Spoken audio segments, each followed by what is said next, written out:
everyone. We're back from a long weekend for another Adobe Live. We do stream daily here with UK creatives, and we have Rufus here again. And we're joined by Brightonian Zach Lower. We're just joking before this that we're branching out of London. How's everyone doing? Yeah, very good, thank you. And thank you very much for inviting me to be on here. I'm excited. Super excited to have you for another premiere. People in the chat were complaining, oh, it's always London, London, London. But no, not today. There we go. I'm 50 miles out of London, so that counts. Well, not even in Brighton, but let's not go into details. You'll have people stalking you. Yeah. But yeah. Sussex. East Sussex, nice, keeping it vague. There you go. We're all super international. we already have so many people in the chat. There's Kirsty, Richard, Stuart, Lindsay, Jackie, Steve, Caroline, Sandrine, whoa, Miguel. Wow, so many people already here. So welcome back in the chat. And remember, if you're watching this on YouTube, that's fine. If you just want to watch, if you want to ask Zach questions or Emma or myself, Behance is the place. Behance.net/live. That's where we are at right now. And that's where we're going to be answering questions in the chat. And the cool thing about Adobe Live, of course, is that there is this opportunity to ask questions live while our guests are showing their great work and how they do things. So yeah, hop on over to behance.net/live. That's where the party is. Yep, and for anyone who's new today, we have also a premiere session, which seems to be our Monday slot. We had Joe Allen last week as well on a Monday. So we'd love to start the week with, video and testing that format out. So last week was like super technical. I don't know what you have in store for us, Zach, but we lost half of the audience who was like wondering what's going on. But we'll make it. Yeah, last week was like incredible. Like the precision in making these motion graphics templates was just unbelievable. Actually, I've put him in touch with Jason Levine, and they're both chatting now together and talking about these motion graphics templates. So. And they will soon be available for everybody to use. So that's really cool. Awesome. But on to Zach, no pressure. We'll have a great session as well. It's not a test. But yeah, tell us a bit more about you. I know you had like your Instagram pulled up and a couple of things to show as well. So go on, introduce yourself. Yeah, sure. So well, I live in East Sussex. I'm just a filmmaker. I run a video production company kind of based down here called We Are Even, and we kind of our tagline is like the small screen specialist. So we specialize in kind of just social media campaigns, videos that are optimized for like Instagram ads and kind of other social media platforms. Portfolio wise, all I've got at the moment that I can show you is just my Instagram, so I can just have maybe a quick scroll and show you. It's predominantly video. That's what I like making. And generally, the shorter the video, the better I find. So I like to make snappy kind of maybe 6 to 10 second videos, as well as like longer form ones as well. But yeah, is the screen recording? Oh, it is, yeah. I'll just show you a couple of things. These ones are kind of relevant to what I'll be showing you today, which is kind of like duplication and making yourself multiply, which is good in isolation because there's not. When you haven't got people to be in your video, it's nice to put yourself in multiple times. Many little clones of Zach. Yeah, exactly. This is the one I'm going to show today, which is just a little loop that goes back and forth. They're always super playful. Yeah. Yeah, just kind of playful and not too tricky. Generally is what I like to go for. I'll try and show you some. There's some I've done which are a little bit more hectic and took a lot more time and masking. So like this one, this is just at the skate park. So cool. And just kind of cutting out frame by frame. So that's a little bit, I guess, about me and the videos. And it loops, I'm making at the moment, right? Thanks so much. And it's looping, right? Yeah, is that what you were saying, Rufus? Yeah. Yeah. What was that, sorry? I think you're that. Rufus? Yeah, I'm here. Yeah. Okay, great. The connection is unstable this morning. We're all like a bit slow. Italy. Italy, that's it. And I think your girlfriend's in most of the videos as well, a lot of them, right? That's She also does. another appearance. She features in them a lot, especially now because we're locked down. I'm living with my family again, so I've got my siblings and my siblings' girlfriends as well. We're all living in the same house, so there's a few of us, but definitely a lot of it is my girlfriend Lottie, which I'm very grateful that she's happy to be in the videos. Modeling. Always, yeah. She does a very good job at it, but sometimes it takes a bit of talking her into it. She's not always up for having me ram a camera in her face every day. The arguments. So we're diving into Premiere today then. Yes. And you said there was a specific project on there that you were gonna share. Yeah, so it was the one I showed, the basketball free throw. I have actually, if anyone wants to join in on the edit live, I've actually put the footage on a WeTransfer. Maybe you can pop the link in this chat as well. Yep. Or it's on my Instagram. You can there's a swipe up link as well, so either one. Yep, so Tim will share that in the chat just now. And it'd be great, you guys, if you can join along and have a play as well. Open up Premiere. Feel free to. It's quite a simple one, but I guess this is more kind of showing, a lot of people may already know, it's the method that you can then apply to other ideas and other videos of your own. But if you haven't got any videos to edit at the moment, feel free to use this footage to practice with. Cool. So I'd like to start off at first just organizing my workflow a little bit. So I'll generally have a folder for footage, a folder for my sequences. Maybe I'll call it sequence in case it confuses everyone, but I'm lazy. And then in the sequence, I'll make a V1 like this.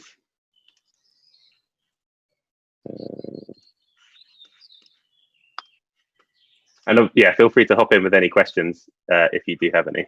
In the meantime, everybody's like introducing themselves. Hey, from Manchester, Matt, and amazing.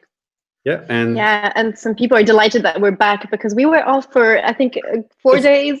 Sorry, guys. 1 day. Just one day break. 1 day we were off. Okay. They're giving you a hard time. Yeah, I mean, come on. No, so Adobe, go on. Sorry, carry on. Adobe gave us a global day off on Friday, so we're all off. And we stream on bank holidays, but this was the 1 day where we were like, this is it. We're gonna take a break and come back fresh. So it's worth it. You'll see. We have plenty of energy for the week. You see? Look at Rufus. I mean, I'm so fresh. So fresh. Cool. So what I'm doing now is when I kind of edit this video, I'll edit it in its biggest frame size first, and then I'll at the end kind of downscale it and fit it into like a whatever ratio I think is suitable for it. This one's probably going to be in 4:5 for Instagram, which is the nice tool portrait setting. So I've just gone into settings on the sequence settings, and then I'm just going to swap these numbers around. So it will make a portrait 4K sequence. And Zach, do you put your videos out mostly on Instagram, or what's your kind of channel? It's just Instagram is all I do. Because That's fine. I started off on it because I didn't want to. It's just a bit of like a testing ground and an experimental. A place just to like make things. So a lot of the time the videos aren't super polished at all. They're just like thrown up there. So that's kind of why I didn't start like a more of a like a YouTube or something where I feel like you then have to commit to putting a lot more energy and time into making it the best it can be. Although I do spend a lot of time on Instagram making videos just for Instagram, that probably is quite a big waste of time in the grand scheme of it. But I just enjoy the practice. It's a bit of like a testing ground, and obviously becomes a portfolio.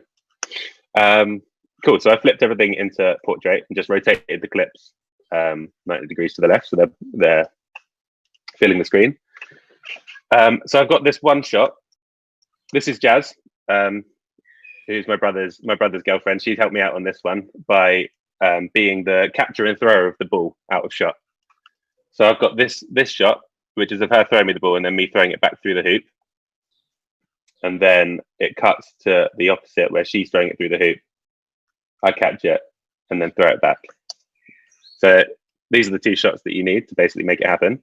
Going to quickly dip into a little bit of the kind of shooting specifications for it. Obviously, you want the camera to be on a tripod, so it's locked off. But you also, hopefully you can see here, the ball's got quite a nice like motion to it, like the blur of the ball. I don't know if you can see that. I don't know if the quality's there. Yeah. So basically, this helps a lot with when you come to cutting it and transitioning the ball into the other shots. The blur kind of helps mask everything together. And to do that, you just want to shoot on a lower shutter speed.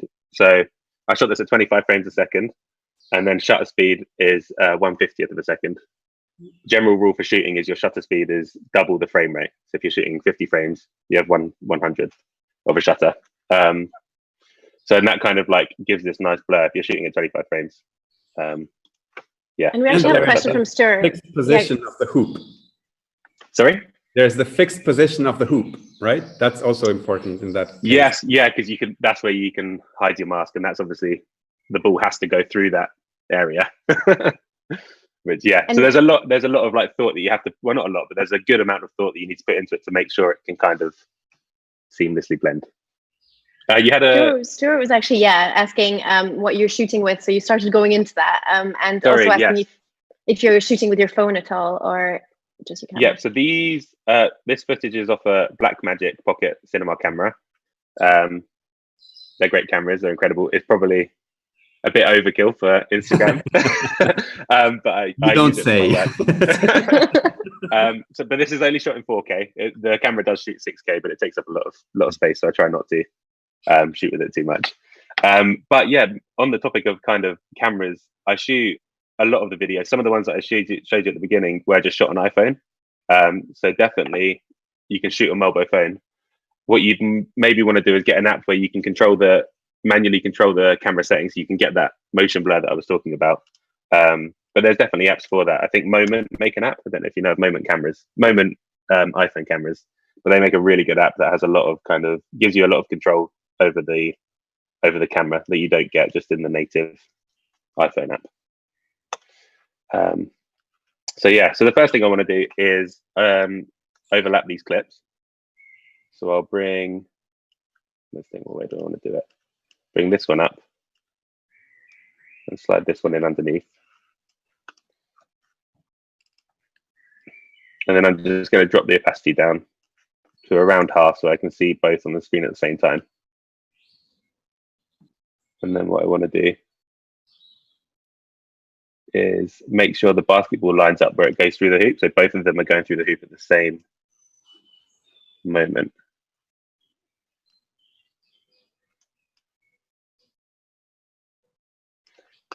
I also need a new computer, so sorry about the lag. There we go. Cool. I already want to go outside and do these things myself. No, like Do it, it's fun. Multiple Rufuses running through the garden, you know? Yeah, that's it. That's all you need to do. It is, you can literally, there's so many different ways to kind of apply this technique. So it is super fun to experiment with and try different things. So I want to just quickly mask this shot out. And like you said with the basketball hoop, I actually want to follow the line of the basketball hoop to kind of hide the mask. So I'll go into effects controls on this top clip, and then I'll just hit the little pen tool here, which gives me the mask. Come on. Let me drop the resolution.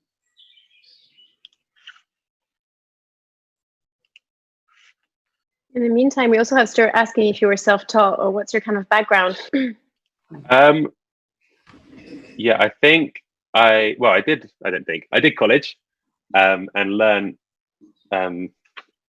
studied film production at college, but I think a lot of the learning came after college just by doing.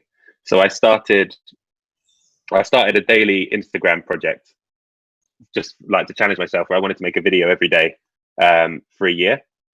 And I think I started that in 2015. And that kind of, I got into like a good flow of just kind of creating and also thinking creatively every day, which is as fun as it sounds some days, and was definitely a bit of an unnecessary stress other days. When I really wanted to make something for no reason, it was kind of a challenge to go out and find something to shoot. But that's probably where I learned the most. I was just literally out shooting every day. And and learning off other filmmakers that I'd follow online as well. That's pretty much it. So yeah, I think self-taught mostly, but you can always learn from others as well. So yeah, there's good places to learn online, as like this stream or other streams, maybe not this one, but there's I think it's best just to generally go and do it. If you've got an idea, just go and make it, and if it fails, then you've still learned something. Yeah, for sure. And did you actually stick to making a video every day for a year, or how long did that last? Yeah. Wow, nice. Well, maybe I took a couple of days off throughout the year. I think maybe I missed like 5 or 6 days throughout the year, but I caught up on them, so I'd like backlog and make more videos.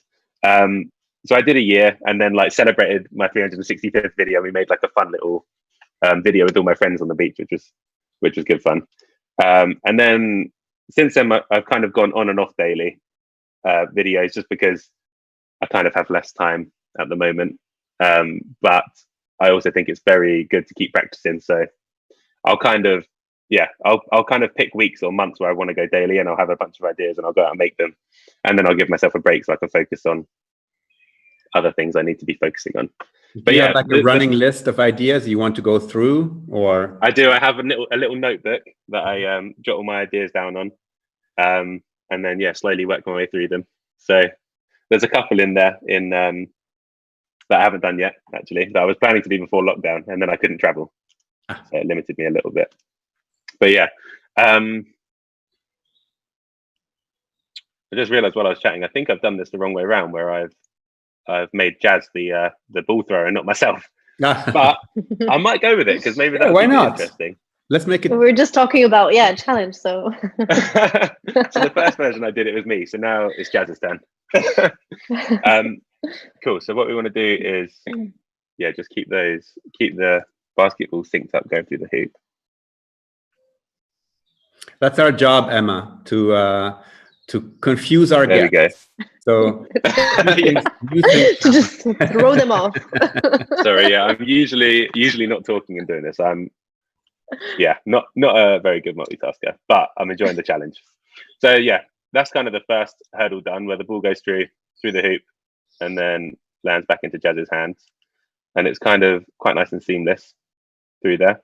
Quite happy with that, to be honest. And then okay, this is going to be the hard bit. We want her to throw the ball back and catch it. So, all right, I might have to go quiet on you guys for a bit while I figure this one out. Don't you worry. Tim can put on some music. Like an ad break. Yep. Here we go. So.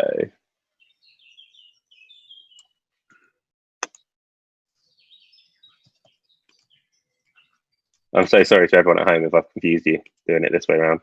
I hope if anyone's following along, they're not too lost. No, it's all good. Everyone's here. We have almost 600 people who are joining today. Don't tell me that. I'm just going to answer a question from the chat. There's Hem asking, hi there, might not be the right place to ask, apologies in this case, but my Premiere Pro app keeps freezing. Okay. Would you be able to suggest the best way to overcome this issue? So first of all, check the, first of all, if your computer is actually, fit for running the app. So that's in the, what is it called? Tim, help me. the system requirements. Thank you. Thank you so much, Tim. Thank you. I don't know if everybody heard that too, but it's the system requirements.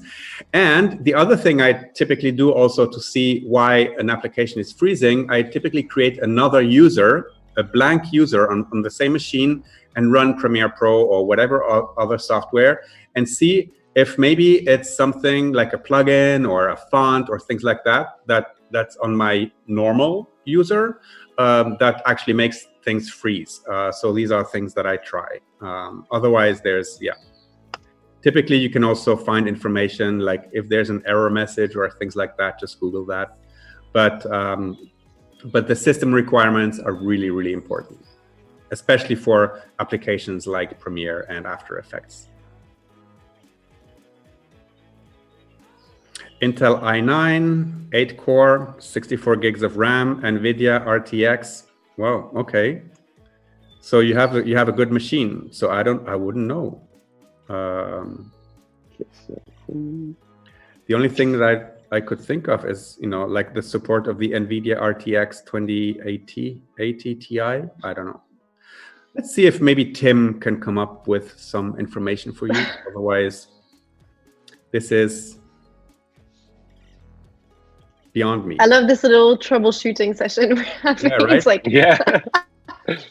everyone else, anything you want to mention? Yeah. Your washing machine's broken. We'll fix it all. How are you getting on, Zach? Yeah, good. So now, Good. actually, yeah, I should probably tell you what I'm doing. I'm just doing a little bit of time remapping between the shots to kind of slow down Jazz catching the ball and speed up her throwing it to kind of then try and link the motion where the ball's traveling through the air. So this is definitely, it's kind of trial and error at this point, and you just dial it in until it feels like it flows right. But I think we're getting there. Oh, there I am. Come on. So, boom. We also had a question from Gareth who's asking if you would not rather use After Effects, or are you usually just working on Premiere? I committed to doing a Premiere tutorial, so I'm doing a Premiere. Nice. And I kind of, things like this, you could definitely do it in After Effects, but I just like to keep it all in Premiere as much as possible because that's what I export the final from, and this is where I do my like coloring and stuff. So for things like this, I'm just used to the workflow in Premiere, and I think like a couple of years ago you couldn't do this because Premiere didn't used to have masking built into this app. You had to go into After Effects to do any kind of masking. But now it's all kind of integrated. You can do a lot more. So I just like to make use of it instead of jumping between apps and either using the dynamic link server or having to like run off ProRes exports and bringing them back into Premiere and kind of, I just tried to export the video as little as possible until the end. So yeah, that's the reason for my preference. Absolutely fine. But very valid reason. You can be doing this in After Effects. Rufus is like, where's that going off? Oh, is there can you hear a telephone? I love it. Yeah. Sorry. It wasn't for you. It was one of those old school ringtones. It's it doesn't really get used very often, but Today's the day. Today's the day for some reason. Yeah, it has to be. Cool. So I'm just gonna bring this mask around. And yeah, obviously the masking is extremely simple because we shot it on obviously within the same couple of minutes and the light, it hasn't moved at all. You can pretty much do whatever you want with the masking. You can't see it, which is great. I always give it a little feather. So I think actually Premiere gives it like a little 10% feather as default, but you can kind of feather it if you feel like you can see an edge. But usually if I click off, it's pretty impossible to see, which is great. So yeah, always shoot these in like the shortest space of time possible, especially if you're using natural light. You don't want too much to be changing in the background.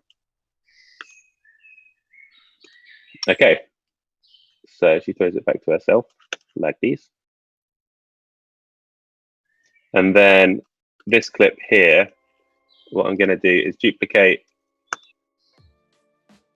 this. Get rid of this mask.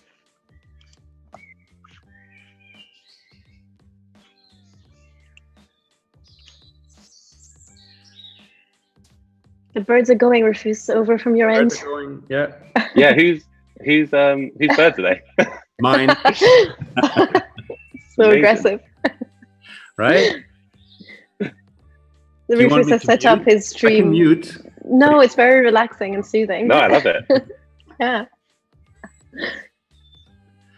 Just very jealous. Yeah, it sounds like the jungle here. The monkeys are missing, but Cool. So what I want to do is just where the mask cuts, the ball's kind of like half in and half out of the mask. So I'm just gonna cut out one frame of the basketball from one of the shots and just kind of feather it and overlay it on the top so it feels a little bit more seamless.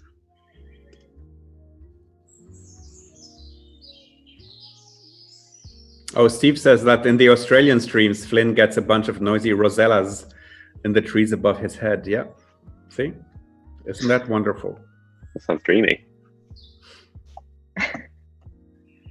Outdoor because we do also have these Adobe live streams daily from Australia now.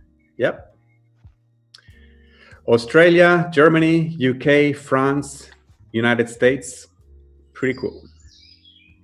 Full on Adobe Live. Keeping everyone busy.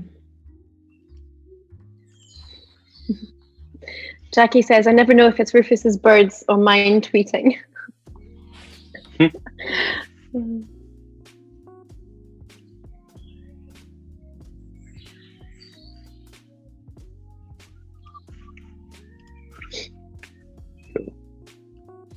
Yeah, we have another week, guys. Full week ramping up plans, and we keep on doing the daily live stream.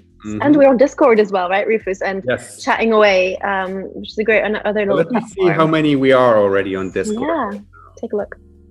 And maybe Tim can put the link to Discord, because Discord is where we all hang out in between the streams. So let me just see in my server settings here, how many members? We have 181 members already. People here from the chat who came over to the Discord.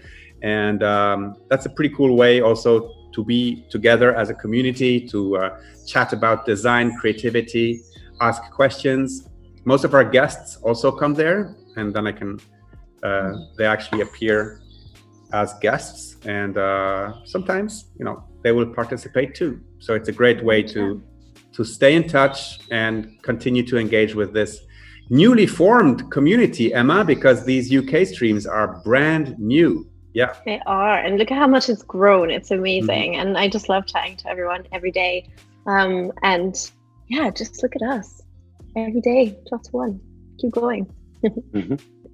And while we're like chatting away, there's questions for you, Zach, that I keep on like meaning to raise. So where do we start? So Amy is asking, how do you go about coloring your videos? Do you use any presets, etc.? Yeah, so I color them all in Premiere as well. Kind of jump around different plugins, but I actually just use Lumetri now, or Lumetri. I don't know if you know how to pronounce it. You may know better than me, but yeah, I've just kind of made my own presets in Lumetri, where I can, I'll show you. We'll get to it, but I'll show you. But it's quite, quite it's simple. Name that always it's the LUTs. Yeah, people like to use LUTs. I do. I used to use LUTs. I don't really so much anymore, just because you just kind of lose control over the color. I found like one LUT would work really well in this setting, and then not so well in the next. So I kind of made my own a little bit, so I could have a little bit more control over it, which has been a learning curve as well. It's been quite fun. So a LUT is a color lookup table. Yep.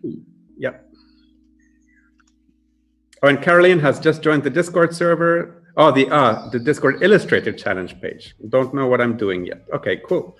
Yes, because we have a Discord also for these daily creative challenges that are going on, and this is a great way also to have a little daily task, a little creative task, and to learn something new. So please, check these out here on Behance as well, like the daily creative challenges.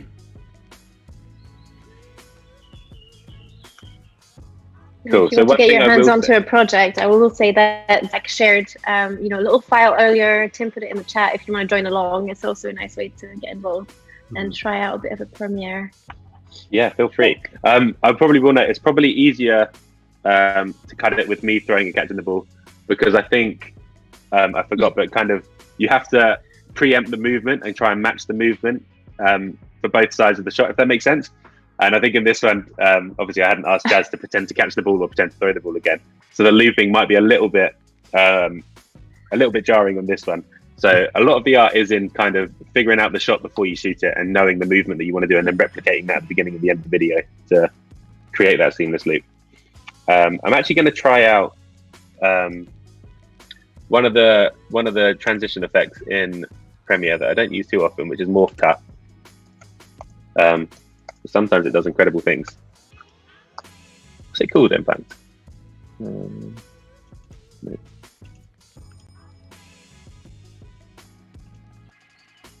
Oh, it's called morph cut. This might not work on this one. Let's do it on this one first. And Lewis says, I live up the road in Kent. Followed this legend for quite some time now. Inspires me. Oh, come on. Oh, thank you, Lewis. Cool. So yeah, morph cut's kind of like a fancy cross dissolve where it takes information and fills frames in between the cut, for anyone wondering. So that's what it's doing now. It's kind of analyzing the shot and figuring out if it can help me.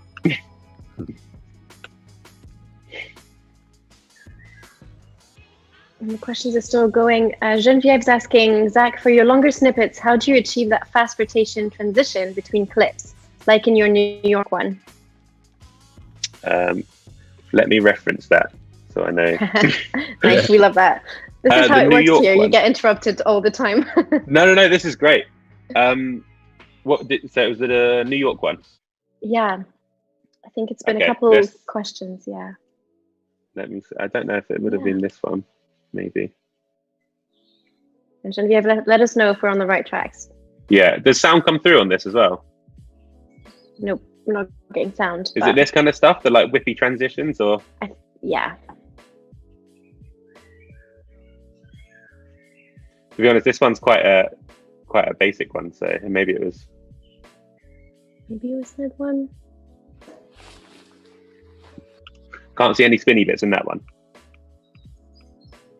Let me think. Oh, Genevieve says, yeah. Yep, that one. It was that one. Yeah. So basically, I guess she's talking about the transitions where you move the camera, like. Boom. Yeah. Like, so there's kind of two ways. Well, there's many ways to do that transition, but a lot of it is actually all in camera. So if you like ever saw me shooting, you'd see me literally like kind of doing the whip, which some of my friends make fun of me for. It's kind of like, yeah, a thing I do, and they find it amusing. So I'll kind of film a shot, and then if I know I want it to lead into something else, I'll like just whip the camera like this, and it creates like a nice kind of motion blur that you can then cut between that and another sequence. So yeah, give it a go even on your phone. Literally film something and then just do this, and then go and find something else to film and do that into it, and then you just splice them together. And that's the in-camera way of doing it, which is very simple. You might like cross dissolve the clips very slightly, but usually a hard cut can be blended just by the motion of the actual shot. And then there's other ones where you might have something come past in the foreground, and using the masking tool in Premiere or After Effects, you kind of cut around it and kind of track the mask, which then transitions you into another shot. So there are two transitions I use quite often, and a lot of filmmakers use quite often. And they're both equally fun to try, so definitely go out and try them.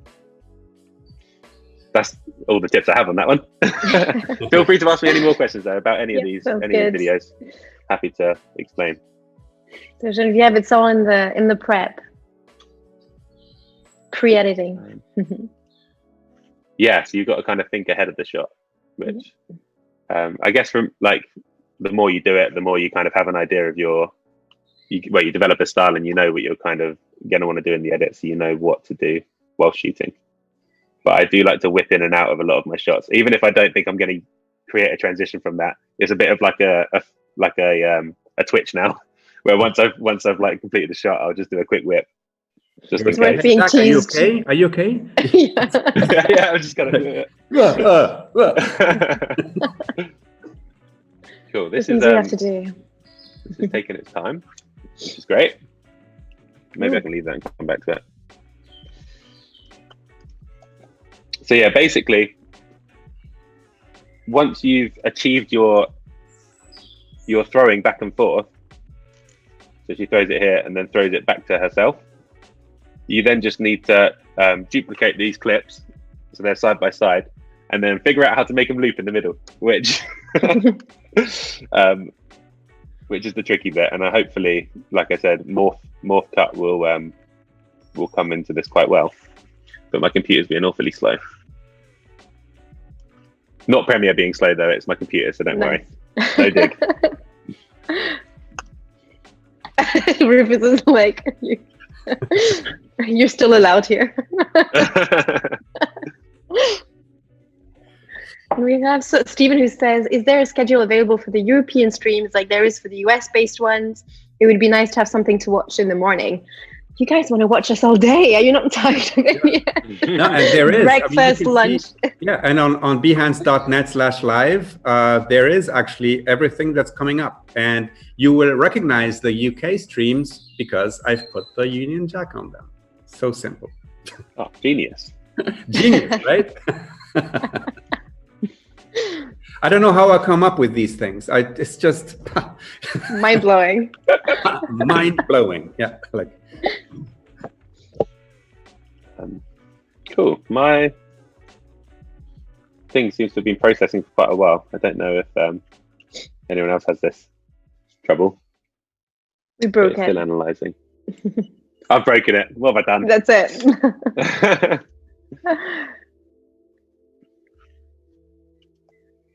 So many comments today. People are asking away. This is great. Antonius is asking about music. Where do you source your music? Is that So there's a couple of different music I use.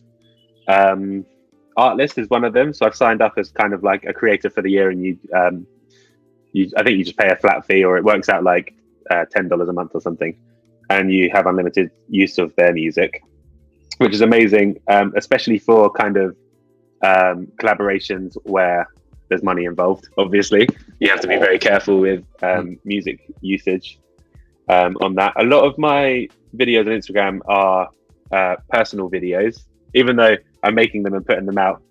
I do feel they're quite personal. So sometimes I'll use a cheeky little song, or I'll use like a band that's like a friend's band. There's a lot of creative people in Brighton, so I can use music that my friends make, or if the artist is small enough, it's good to reach out and kind of get their permission and make sure they're okay with it. But I definitely don't make money off of any of the videos that I use, obviously with just music that I listen to.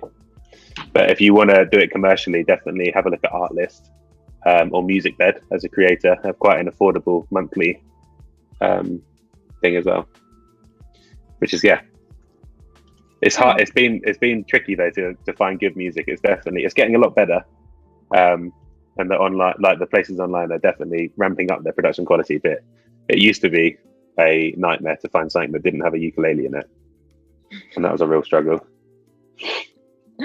Sorry if anyone plays ukulele; they're great instruments. No offense at all. It got repetitive.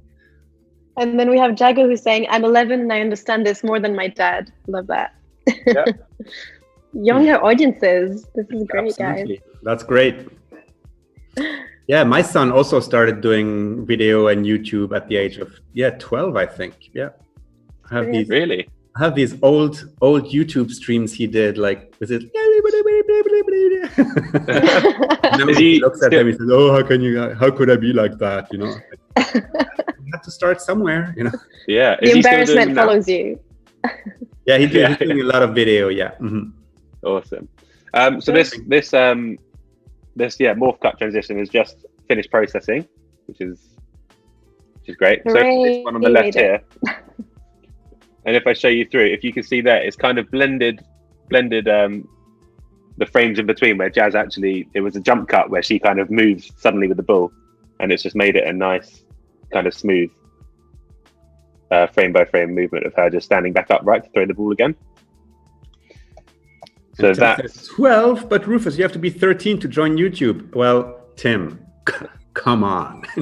Rules are made to be broken. Chill dad alert. That's right.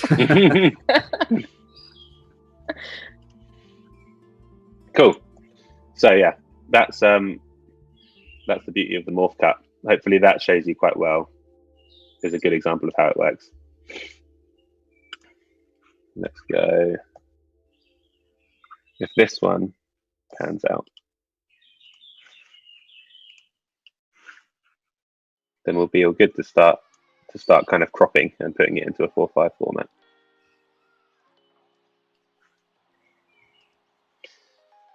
Are there any other questions while we're waiting for this to?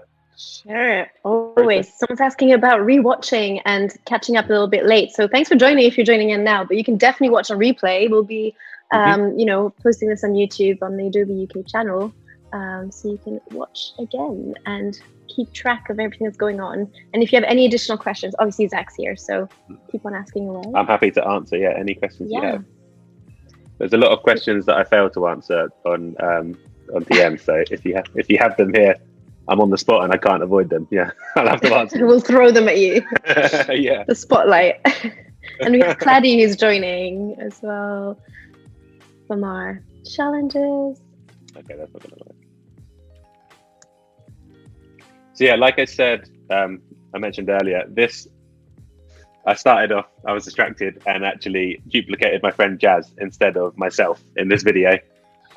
So there is a point here where I do a kind of a fake catching motion, which then like blends the shot together that I didn't manage to get with Jazz. So there might be a hard cut on this shot, unfortunately, but we might have to look past that and we will move on to the next step. But I'm sure you can, for someone out there, if you've got more time, we're getting a bit short for time, you could definitely figure out a way to kind of get the timings all right and get it looking seamless. Man, I need a new computer after this. Or restart. Yeah, someone said that earlier. They were like, "Did you try turning it off and on?" It's like the worst tip ever. You're just already like irritated, and someone's like, "Turn it off." Yeah, I think if I turn this computer off, it might not turn back on again. So I'll stick with my chances at the moment. Let me see if we can move on. Okay. So Kate is asking, what camera did you say you used again? Blackmagic something. Would you recommend that as a good camera for someone interested in doing similar type of videos? I have just been using my iPhone. Awesome. Well, like I said, I still use my iPhone quite a lot for videos. The Blackmagic is, I mean, it depends what level of video you want to be shooting. It's quite like it's an affordable camera in the grand scheme of how much cameras can be, but the kind of baggage that comes with it is huge file sizes, which means you need like a computer that can handle it, lots of hard drives, very fast hard drives as well to be able to process the footage. So there's a lot of like expenses that come after buying a camera like the Blackmagic, but it is an incredible camera. I think it depends entirely on budget, but some brands that I go for is the Sony A series. So like the Sony A7S or the A7 II or the A6500, which are all like incredible compact cameras that all shoot 4K and are very good in low light. Also the Canon EOS R or EOS R, I think people like to tell me shouldn't spell it out. It's just the EOS R. Yeah, it's a great camera as well. I think it just depends on budget, but it's probably a more suitable camera. If you're buying your first one, there's probably a more suitable camera than the Blackmagic. But I think it should never stop you. Like whatever you have with you right now, start with that, okay? And then 100%. Build your arsenal as you go along. But don't think that the camera or the hardware or things like that will make any of your videos better right now. Like what you have is what you have, and start with that. And since we've hit the 1,000 mark on the live stream, I think this is a good time to remind everybody that we are live every day from noon to 1 UK time with UK artists. And we're also very active on Discord. And if Tim can put the link into the chat here on behance.net/live, that would be awesome, because that's where the conversation continues. That's where you guys can chat among each other and ask each other questions. I'm there most of the time, Emma as well, Tim. So that's a good way to stay in touch in between streams, even though there is a stream every day with UK artists. Cool. So I think, for the sake of time, I'm going to move on. And what I want to do now is just make the video loop as many times as it can seamlessly. So what I'm going to do is come to I've already duplicated the sequence twice and made sure it loops in the middle. And then what I want to do is cut the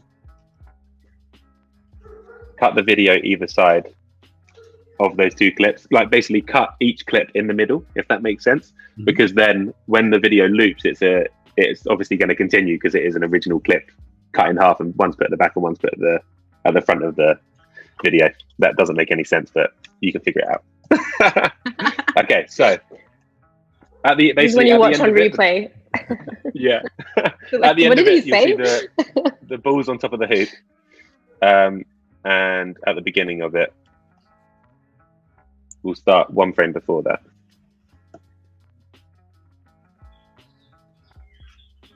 Let me check. I might be one frame too much.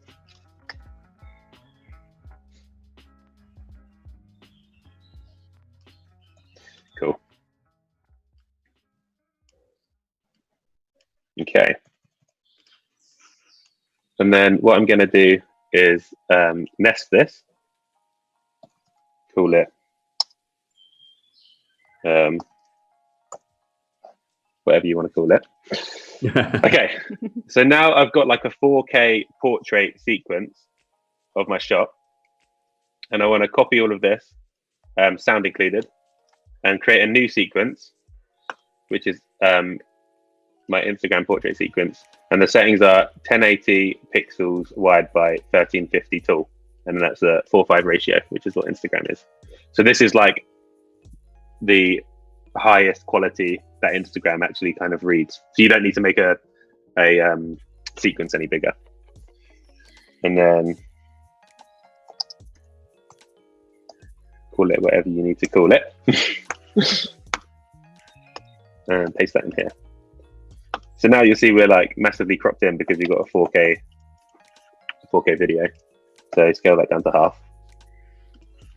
And that gives you the full shot.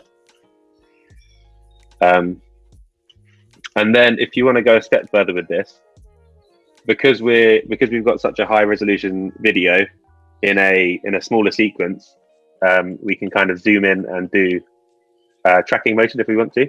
So let's start here. And if I want to be cropped in by like 90%, let's say, I can quickly keyframe some points where I want to track the ball. So I've hit up here these little keyframe icons, which basically mean I can move the clip around, and it animates it to track the ball.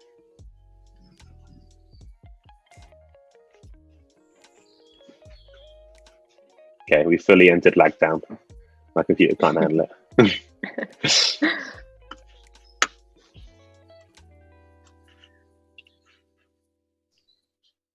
In the meantime, we also have Camille who's saying, loving your pink skies. Are the sunsets in Brighton as beautifully pink, or is your color grading process for these pink skies? Or what is your color? Big fan of your work. Thank you so much. I appreciate that. Sunsets are the hardest to color, to be honest. So I think usually they're pretty. See, that is a horrible cut. Yeah, the sunsets in Brighton just are amazing. That's very the solution. lucky. We've had some really good ones. Okay, so please excuse this little kind of ugly artifact here. This is just because, like I said, the movement wasn't matched properly, which wasn't Jazz's fault. So yeah, if we go along frame by frame, we can move with the ball. And you can like kind of go back and refine this once you're happy with it. Dun, dun, dun.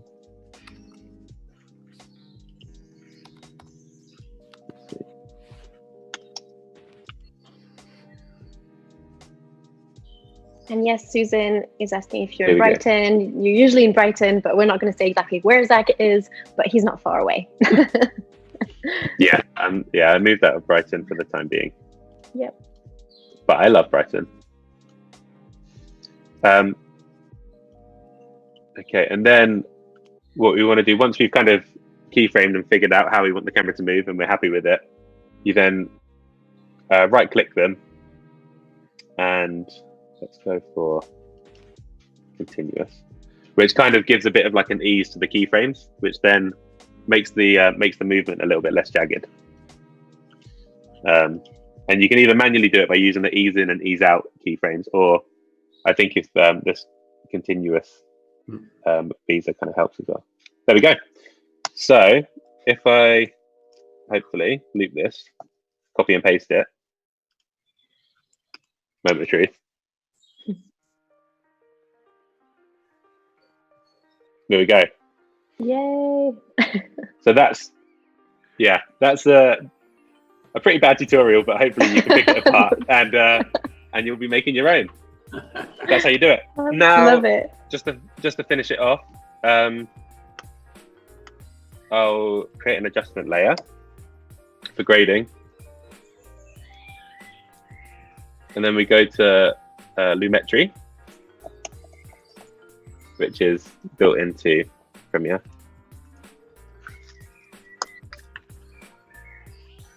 And apply that, and then basically you've got all these controls that you can have fun with and manipulate the image. I usually start off going into chaos and give it a little bit of this.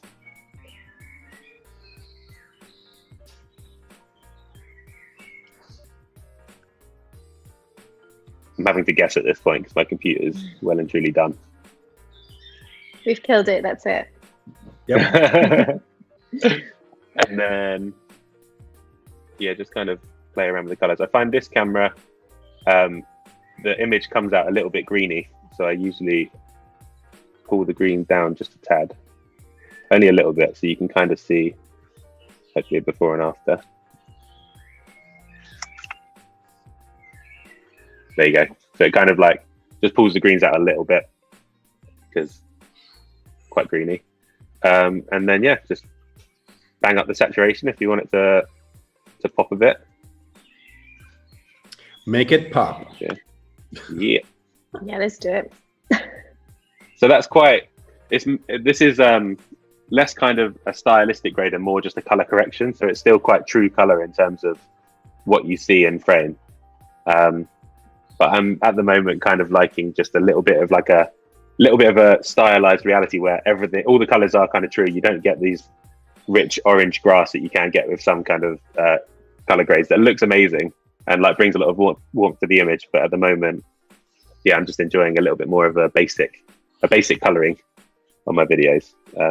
We could bring a little bit of warmth in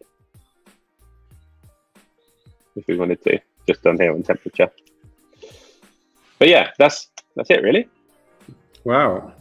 And let me just answer one question from Susan that has nothing to do with this, but it's a very good question. I'm new to this. Do you cover topics suitable for 10-year-olds?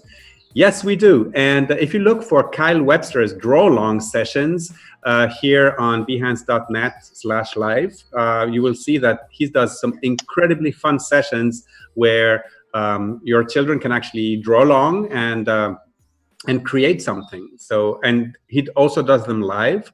I don't know what time, so I don't know if that's a suitable time for kids on this side of the ocean, but there's always the replays. So make sure to check them out. I love these draw-alongs, and he does them really well. And Tony Harmer in the house. So Tony, Woo, yeah, Tony. we had to cancel Push Tony's back. thing on Thursday. Yeah, but we will be redoing it. Yeah, on Friday.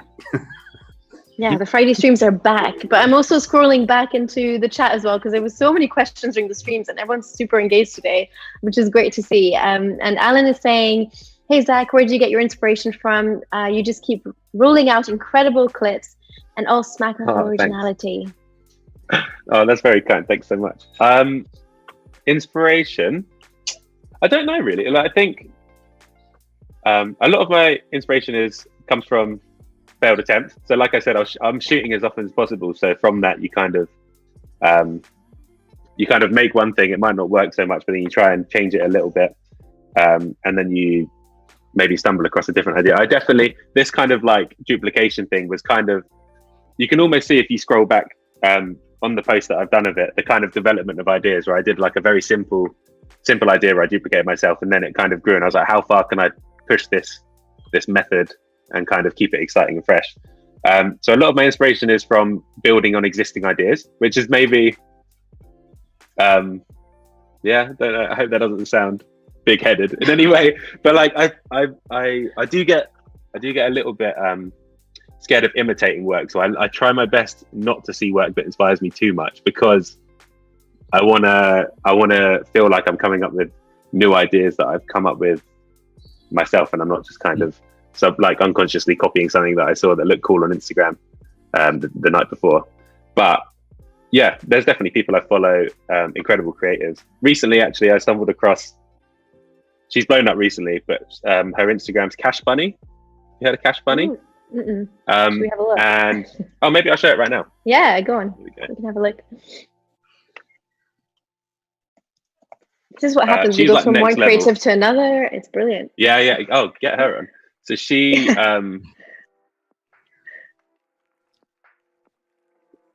just makes like crazy videos.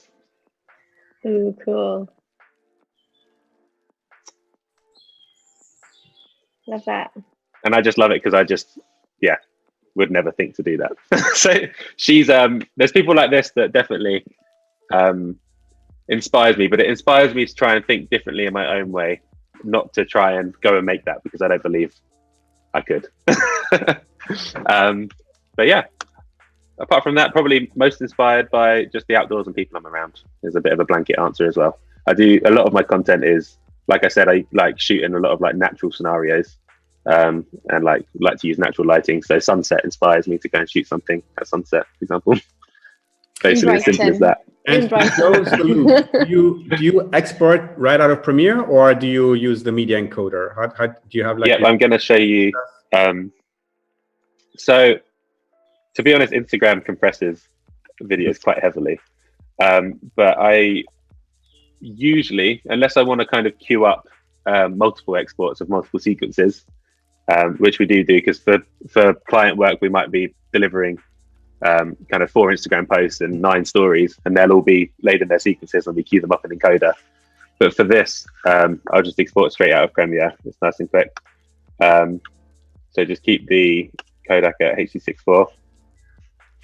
Match source, high bit rate. Click this little guy.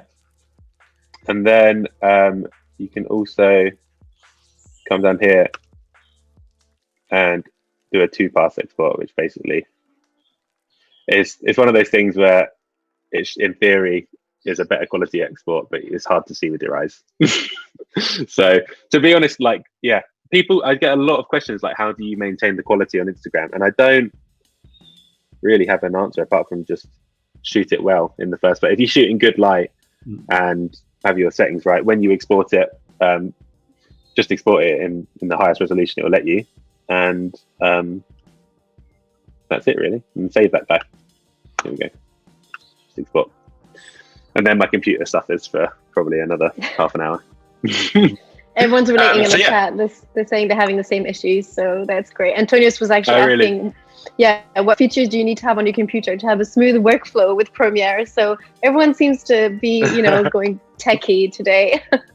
Yeah, I think you just you need a fair bit of RAM and a good processor. I'm not really a tech head myself, so I just usually, whenever I'm doing an upgrade, I try and buy the best spec I can afford and hope it lasts. So yeah, I run everything off a laptop, to be fair. They are incredibly powerful, and just plug into a dual screen. So you don't need a ridiculously powerful machine, but it helps. Well, I think we're pretty much came up to time, but there's been a lot of questions, and yeah, it's just so great to see your full process today. We rushed you a little bit by interrupting you. So, oh no, sorry, you made it. I actually quite enjoyed that. I messed it up. It made it a new challenge, because actually a lot of it is just kind of problem solving and troubleshooting. So having problems in front of you is probably a true way of showing the workflow. And any final words as well? Do you have any projects coming up or anything cool you're working on that you wanted to share? Just thank you so much for tolerating me for the hour. Tolerating. Yeah, I'm not usually much of a talker, so I'm not very good at explaining my process. Hopefully, yeah, you guys enjoyed it. Thank you so much for watching. Well, you did a great job, Thank you Zach. for having me on. Yeah. Oh, thank you. I appreciate that. If you do have any questions that I haven't answered, shoot me a message on Instagram. It's probably the best way, and I'll be checking my messages this afternoon, so I'll get back to as many questions as I can. All right. Yeah, thanks, Check Zach. out Awesome. Discord as well. So we do have a Discord where you can join along and keep chatting after this as well. Thank you so much, everyone, for joining. Thanks, Zach. That was brilliant. And thanks, Rufus. We'll see everyone again tomorrow. Tomorrow's going to be illustration and animation. So we're going into another little world as well. But yeah, guys, thanks again and see you all tomorrow. Bye. Amazing. Bye. Cheers.